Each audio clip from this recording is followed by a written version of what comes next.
Selamat pagi, Bu. Kelompok saya akan mempresentasikan tentang kuis besar 1, yaitu manajemen keuangan digital e-money.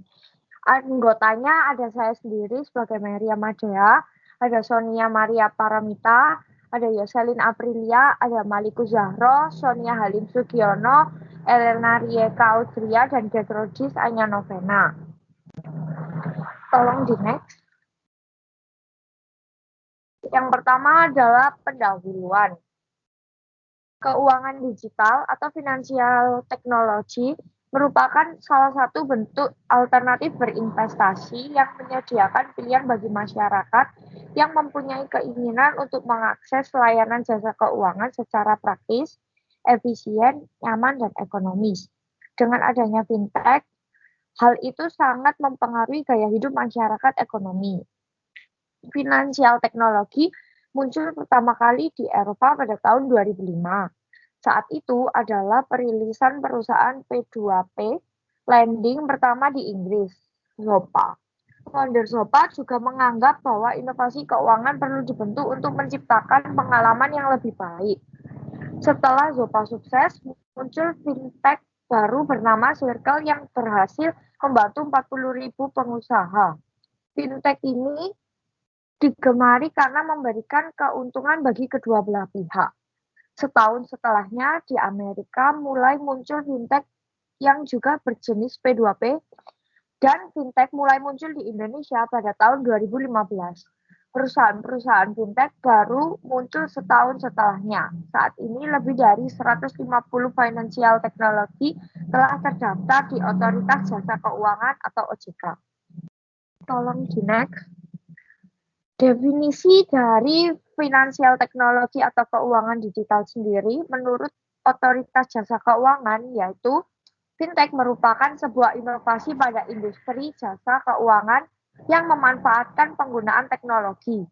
Produk fintech biasanya berupa suatu sistem yang dibangun guna untuk menjalankan mekanisme transaksi keuangan yang spesifik. Jadi, finansial teknologi ini mencakup cara pembayaran hingga transfer dana, pengumpulan dana, pinjaman dana, hingga pengelolaan aset yang mampu ditingkatkan kecepatannya dan dipersingkat dengan memanfaatkan teknologi. On the next. Komponen sistem keuangan di era perkembangan teknologi informasi yang sangat baik seperti sekarang, sudah banyak teknologi aplikasi yang dibuat untuk mempermudah pembuatan anggaran, catatan, laporan keuangan, melakukan kontrol, hingga melibatkan teknologi. Next. Terdapat 5 komponen sistem keuangan. Yang pertama, membuat anggaran. Komponen utama dalam manajemen keuangan yang pertama adalah membuat anggaran yang direncanakan dengan matang. Anggaran adalah hal yang penting untuk dijadikan sebagai rancangan penggunaan data. Yang kedua, pencatatan keuangan. Kedua, harus disiplin melakukan pencatatan keuangan secara rinci. Semua penggunaan dana, baik dengan nilai yang besar maupun kecil, dicatat dengan baik. Yang ketiga, membuat laporan keuangan. Komponen utama dalam manajemen keuangan yang selanjutnya adalah membuat laporan keuangan.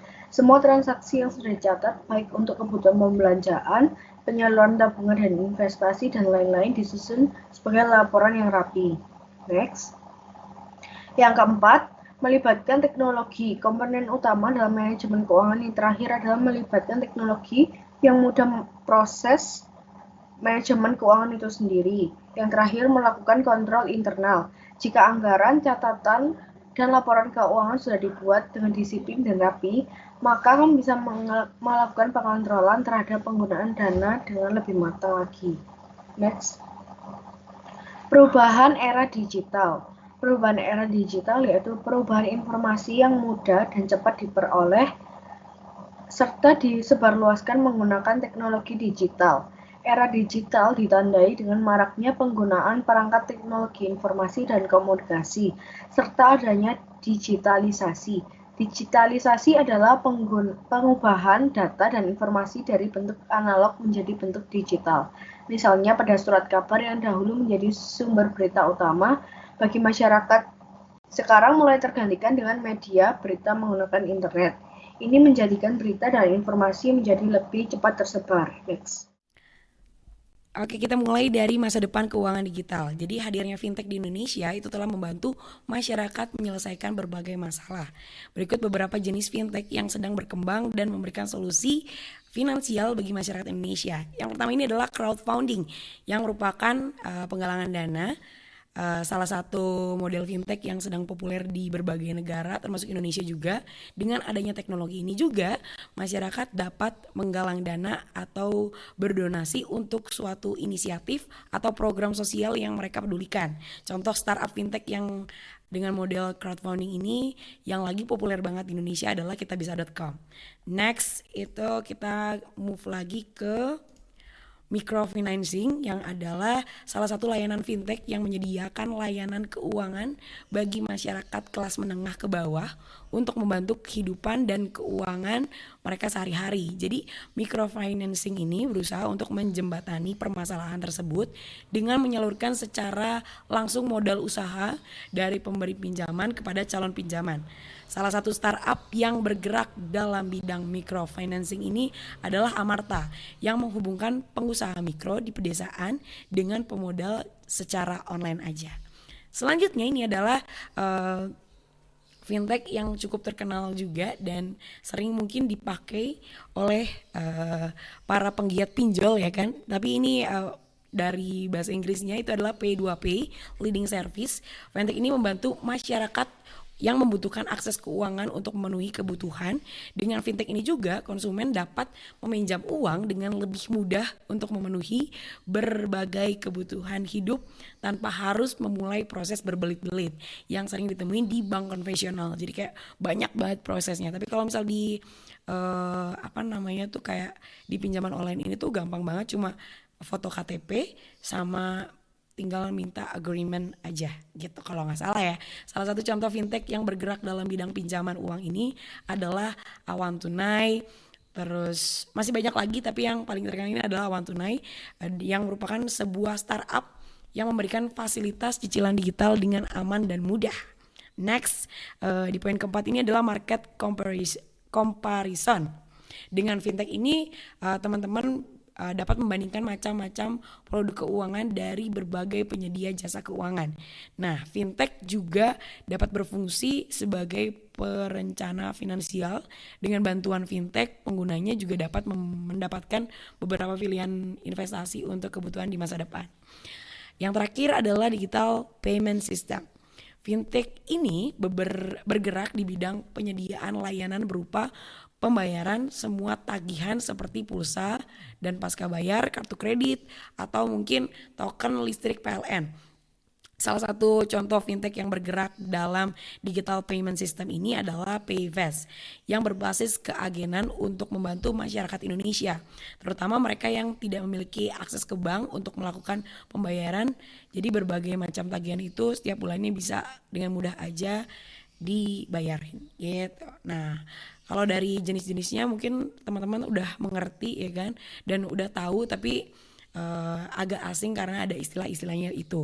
Nah, dengan fintech ini ada berbagai macam permasalahan juga, yang kalau misalnya lihat dari sisi banknya itu, bank menjadi memiliki pesaing bukan sesama bank lagi sekarang, tapi ditambah dengan adanya fintech. Karena adopsi praktik digital banking harus ditempuh dengan praktik digital selain dapat menjadi solusi untuk permasalahan inklusi keuangan di tanah air, juga menawarkan sisi efisiensi biaya karena dapat diwujudkan dalam bentuk branchless. Nah, tidak seperti bank-bank konvensional juga, sebagai bank digital, kantor cabang itu udah bukan sebuah kebutuhan lagi, karena akses layanan perbankan bisa didapat oleh nasabah melalui gadget mereka kapanpun dan dimanapun. Jadi nggak harus datang lagi ke tempatnya, tapi kita bisa langsung aja online gitu.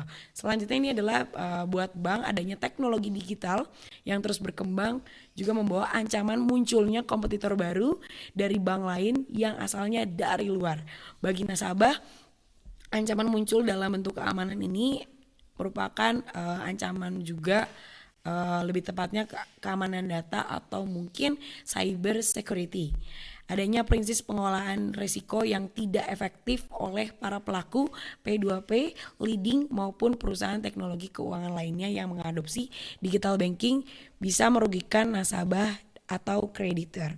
Gitu. Jadi kalau misal di P2P leading ini itu adalah merupakan pinjaman online. Jadi kalau misal kamu telat bayar, biasanya itu diteror gitu, diteror, disuruh bayar awalnya dari kamu dulu, habis itu ke orang-orang terdekat gitu kan. Jadi harus ganti ganti nomor dulu atau mungkin ganti dan menutup semua akses email dan segalanya, itu harus diganti baru biar kamu bisa hidup aman, tentram, sentosa gitu.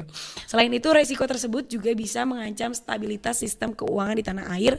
Oleh karena itu, pemerintah melalui OJK dan BI terus berupaya untuk menghadirkan regulasi yang bisa memitigasi resiko dan ancaman tersebut. Nah, ini merupakan himbauan dari pemerintah. Jadi permasalahan-permasalahan yang ada oleh OJK dan Bank Indonesia itu dirangkum menjadi satu, dan himbauannya merupakan dia juga mengeluarkan beberapa undang-undang yang bisa setidaknya melindungi nasabah maupun bank. Jadi ini adalah himbauannya. Yang pertama adalah Indonesia perlu mengembangkan roadmap fintech yang holistik sejalan dengan strategi ekonomi digital nasional. Roadmap yang bertujuan untuk mengembangkan ekosistem yang sehat termasuk perlindungan data, pelanggan, regulasi dan pengawasan, pusat inovasi, manajemen resiko, dan resiko cyber. Jadi semuanya itu dirancang untuk keamanan dan tujuan hal tersebut gitu. Dan semua inisiatif harus dilakukan atau didukung dengan sumber daya masyarakat, sumber daya manusia maksudnya yang mumpuni dan infrastruktur yang dibutuhkan. Untuk mewujudkan hal tersebut, itu harus ada kolaborasi antara OJK dan pemangku kepentingan utama, baik domestik maupun internasional. Itu adalah sangat penting. Yang terakhir ini adalah kolaborasi perusahaan fintech dengan lembaga keuangan mikro, koperasi, dan agen komunitas juga harus dilibatkan.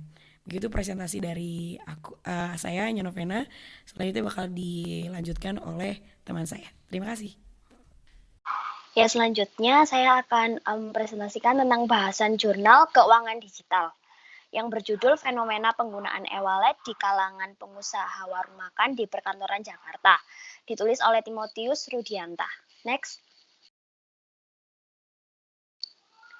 Ya, yang pertama adalah latar belakang penelitian. Di Indonesia mulai bermunculan layanan keuangan berbasis digital dan salah satunya adalah e-wallet. Dengan layanan elektronik ini, kita dapat melakukan berbagai macam transaksi untuk berbagai keperluan dengan saldo yang ada pada e-wallet. E-wallet atau dompet elektronika merupakan alternatif metode pembayaran. E-wallet memungkinkan setiap pengguna yang terdaftar melakukan pembayaran secara online dengan cepat dan aman tanpa mengungkapkan data keuangan pribadi, dan juga dapat menerima maupun mentransfer uang dengan memasukkan alamat email dalam rincian atau melalui nomor telepon.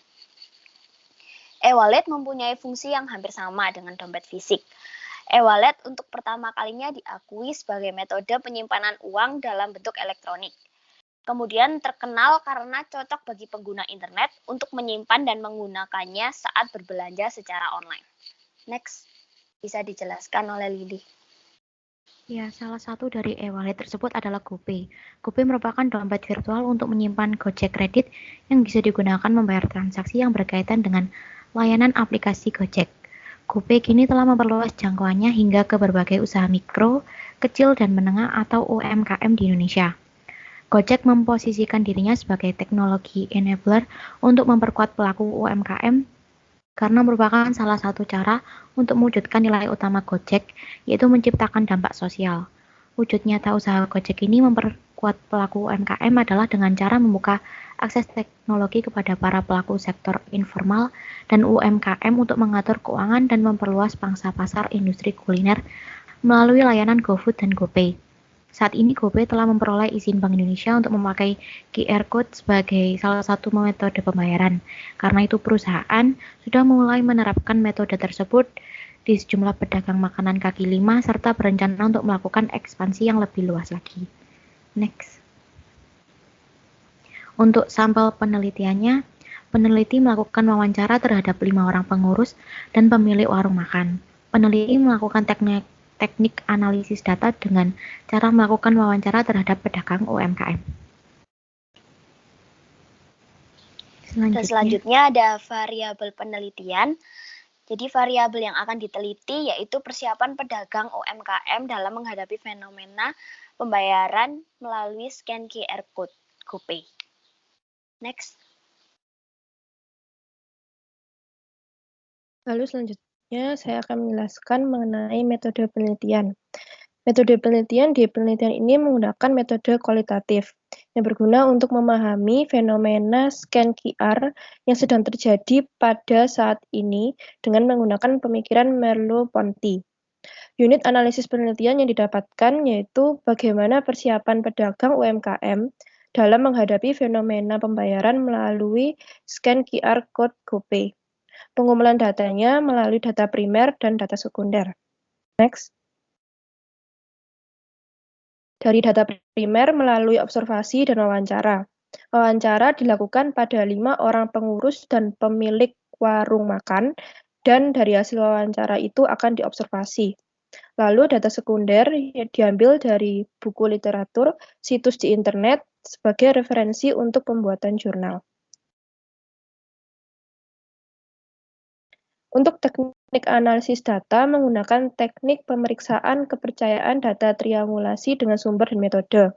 Dengan teknik sumber sebagai pembanding untuk mengecek kebenaran informasi yang didapatkan, dan teknik metode untuk pengecekan hasil penelitian dengan teknik pengumpulan data yang berbeda, yaitu observasi dan dokumentasi, sehingga derajat kepercayaan data dapat valid. Selanjutnya saya akan menjelaskan tentang hasil penelitian.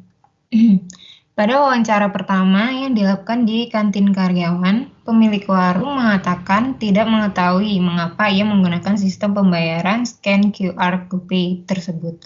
Ia hanya mengikuti pihak pengelola yang menyuruh untuk menggunakan sistem tersebut. Juga karena warung lainnya menggunakan sistem yang sama. Dengan menggunakan pembayaran scan QR GoPay, pemilik warung merasakan keuntungan karena tidak perlu memikirkan uang kembalian, tetapi pemilik tetap menerima pembayaran secara cash dari pembeli. Jadi, peneliti menyimpulkan jika pemilik warung hanya mengikuti fenomena yang terjadi dan pemilik warung merupakan bagian dari objek yang dapat dibuktikan dengan adanya ketidaktahuan atas fenomena. Dia tidak tahu alasan menggunakan scan QR GoPay, lalu merasa sudah banyak warung lain yang menggunakan pembayaran scan QR GoPay. Pada wawancara kedua, peneliti menanyakan mengenai hal yang sama, dan pemilik warung mengatakan jika scan QR GoPay memudahkan pembayaran, terutama mengenai uang kembalian, karena tidak perlu lagi untuk melakukan hal tersebut. Dikarenakan pada saat ini sudah susah untuk mendapatkan uang bernominal kecil. Tetapi pemilik warung juga merasakan adanya kerugian menggunakan sistem karena harus mengambil uang itu di bank. Jika ada pilihan, pelanggan melakukan pembayaran menggunakan scan QR GoPay atau cash, pemilik warung lebih memilih untuk menerima pembayaran secara cash. Dalam wawancara yang kedua, peneliti menyimpulkan pemilik warung juga hanya mengikuti fenomena yang terjadi dan juga merupakan bagian dari objek yang dapat dibuktikan dengan kurangnya pemikiran untuk masa depan. Akan banyak yang menggunakan e-wallet sebagai alat pembayaran utama seiring majunya teknologi dan munculnya cashless society. Pada wawancara ketiga, sama seperti pada pemilik warung yang pertama, ia tidak mengetahui alasan lain mengapa menggunakan sistem pembayaran scan QR GoPay, selain karena permintaan pihak pengelola gedung. Menurutnya, pembayaran menggunakan scan QR GoPay merupakan hal yang biasa karena yang membedakan hanya uang akan masuk ke rekening, dan ia merasakan adanya keuntungan yang sedikit. Itu pun bisa didapat jika target target penggunaan scan QR GoPay sudah tercapai. Pelanggan yang membayar melalui scan QR GoPay bisa dihitung dengan jari setiap harinya. Pemilik warung ini merasa jika ada cashback dari GoPay, maka orang akan mulai beralih ke pembayaran lewat scan QR GoPay karena membuat pelanggan merasa lebih praktis. Di sini peneliti menyimpulkan pemilik warung masih menjadi objek dalam fenomena scan QR GoPay. Dia sadar bahwa ada keuntungan dalam menggunakan scan QR GoPay tersebut, tetapi dia tidak bisa mencapainya. Lalu dia mulai terbiasa sebagai objek di dalam fenomena tersebut. Menurut peneliti, hal ini karena dia belum mendapatkan dukungan yang lebih dari pihak GoPay. Andai saja banyak pelanggan yang membeli makanan menggunakan scan QR GoPay karena ada cashback, maka pemilik warung akan menerima lebih banyak pembeli. Wawancara keempat, pemilik warung mengatakan bahwa memasang scan QR kode GoPay akan merasakan manfaatnya. Pemilik warung mengatakan orang tertarik menggunakan pembayaran karena adanya diskon 30% dan menurut pengalaman yang sudah banyak orang yang menggunakan pembayaran dengan scan QR pada hari Minggu. Pemilik warung juga mengatakan bahwa sistem ini tidak ada ruginya, hanya saja jika kurang teliti, pesanan bisa saja tidak masuk. Jika ada pelanggan yang membayar cash atau scan QR GoPay, sang pemilik lebih memilih scan QR GoPay karena dia bisa menabung dan tidak direpotkan dengan uang kembalian. Dalam wawancara yang keempat, peneliti menyimpulkan pemilik warung menjadi subjek dalam fenomena scan QR GoPay ini karena dia sadar ada keuntungan menggunakan scan QR GoPay. Memahami fenomena yang sedang terjadi serta dia sudah beradaptasi dengan teknologi pembayaran yang baru. Hal ini dapat dibuktikan oleh perkataan dia tentang semua pembayaran rata-rata menggunakan GoPay. Dia tidak mengikuti saja, akan tetapi memahami, menggunakan, melihat masa kini dan masa depan tentang fenomena tersebut. Wawancara yang kelima, pemilik warung juga tidak mengetahui kenapa ia menggunakan sistem pembayaran scan QR GoPay. Menurutnya, orang yang membayar menggunakan GoPay adalah orang yang sedang tidak membawa uang cash dan ia lebih memilih pembayaran melalui uang cash karena tidak perlu mengambil uang di bank serta dengan cepat mendapatkan modal usaha untuk besok harinya. Dalam wawancara yang kelima, peneliti menyimpulkan karyawan warung menjadi objek dalam fenomena scan QR GoPay karena dia hanya menuruti perintah pihak gedung dan mewajibkan penggunaan scan QR kode GoPay di warung-warung yang ada saat ini di sana. Selanjutnya akan dijelaskan oleh teman saya. Lalu berdasarkan dari presentasi kami dan dari jurnal yang kami presentasikan tadi, kelompok kami mengambil kesimpulan bahwa fintech dalam perkembangannya memang sangat membantu para masyarakat dalam hal pelayanan finansial. Berbagai macam hal komponen fintech yang telah berkembang pesat sampai sekarang ini membantu di banyak bidang. Bagi pelaku bisnis, fintech mempermudah mereka dalam hal mengolah keuangan, dan bagi masyarakat mempermudah dalam hal pelayanan transaksi. Dengan ini dapat meningkatkan pertumbuhan ekonomi di negara. Namun di samping itu masih ada masyarakat yang belum melek teknologi. Mereka lebih memilih untuk tetap menggunakan teknologi konvensional daripada teknologi digital. Ancaman lainnya yaitu seiring dengan perkembangan teknologi, hal itu berjalan seiring dengan banyaknya muncul oknum-oknum hacker yang membocorkan data pribadi pengguna teknologi. Maka dari itu, Indonesia harus mengembangkan strategi perlindungan data, pengedukasian dan pemerataan teknologi, khususnya di kalangan pedagang konvensional. Sekian dari presentasi kelompok kami. Terima kasih.